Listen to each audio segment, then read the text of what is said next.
Welcome to the course on forecasting and booking patterns. My name is Kathy Enns, and today our revenue management focus is going to be on the strategic lever of rounds. The important thing around forecasting is trying to anticipate future customer behavior. And one of the ways we begin to anticipate future customer behavior is we start to look at past results. Let's think about demand. Demand is really the potential future customer or golfer and their willingness to come and play on your course, given your current prices. What we can do with a good forecast is we can adjust prices accordingly. As demand rises or falls, we can make decisions about price. But we can also make decisions about which targeted customers to go after. What kind of demand are we interested in through our promotions or marketing strategy? So you can see, demand is an extremely important element of revenue management, understanding the number of rounds sold. Let's look at a hypothetical example, and not a good one. Assume your course is empty 2 days from now. You're sitting there and you're trying to figure out, why is it that I have no customers coming to my course in 2 days? Now, there might be some real good explanations. It might be that there's an event at your course that you forgot that you'd already booked, so you've got some group business, no problem. It might be that the weather's bad and therefore you understand nobody wants to play golf in the rain. Demand drains might also explain why your course is empty. There might be road construction. There might in fact be some citywide event that's pulling all of the demand for playing golf into some other activity locally.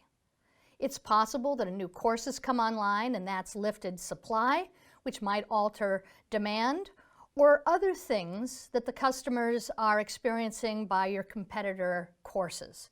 So there's lots of external reasons why your course might be empty. So now what we're trying to figure out is why this year, this day, we don't have players on our course. And part of answering that question is to look at our past performance. So forecasting demand allows us to think about what happened last year, same day, and it might give us clues to our empty course.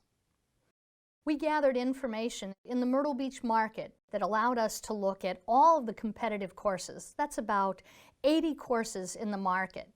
And here's the data from a given year. You can see that they have seasonality. Rounds of golf lift in March and April, and then they fall again in the summer months, and they lift in September, October, and the early part of November.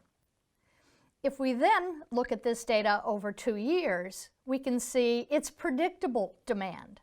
This can be very helpful for all of the golf owners and operators in the market because they know when to raise prices, when to lower prices, and what the typical day's sales from prior years is going to tell them.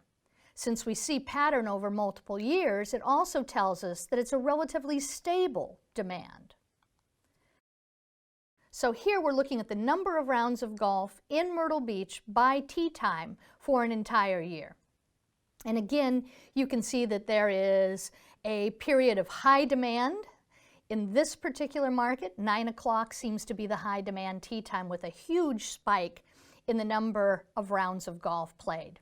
You can see it trickles off as you get close to noon and picks up again in the afternoon. These tee time demands help us to understand what's our most valuable tee time, our hot tee time, our most likely to sell out tee time. We would, if we were thinking about the right approach to using demand data, perhaps lift our rates during these high demand periods.